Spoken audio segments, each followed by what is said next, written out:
જય હિન્દ. જોઈએ આજના વિડીયોમાં આજનું કરંટ અફેર્સ એટલે કે તારીખ 23 જાન્યુઆરી 2024 કરંટ અફેર્સ ઇન ગુજરાતી. પ્રશ્ન 1. તાજેતરમાં ભારત સરકારે નવી શિક્ષણ નીતિ હેઠળ કઈ ભાષાને નવશાસ્ત્રીય ભાષાઓમાં સામેલ કરવાનો નિર્ણય લીધો છે? તો ફારસી ભાષાને. કઈ ભાષાને? ફારસી ભાષાને. આગળ જોઈએ. તાજેતરમાં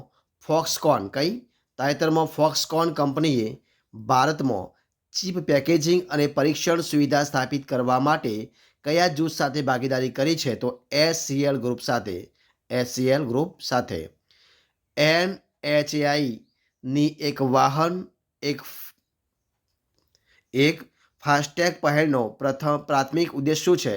તો બહુવિધ વાહનો માટે એક જ ફાસ્ટેગનો ઉપયોગ અટકાવવા માટે. આગળ જોઈએ. તાજેતરમાં કયું શહેર 3D શહેર અવકાશી ડિજિટલ ટ્રેન વિકસાવનાર ભારતનું પ્રથમ શહેર બન્યું છે?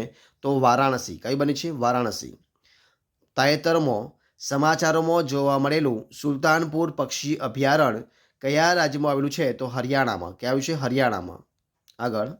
તાજેતરમાં ડાકાર રેલીમાં સ્ટેજ પર જ વિજય હાંસલ કરનાર પ્રથમ ભારતીય કોણ બન્યું છે?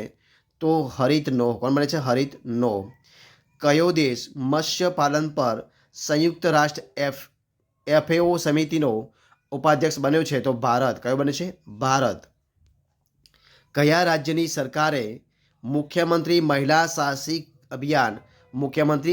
સાહસિક અભિયાનની શરૂઆત કરી છે? તો અસમ રાજ્ય સરકારે. જય હિન્દ, જય ભારત.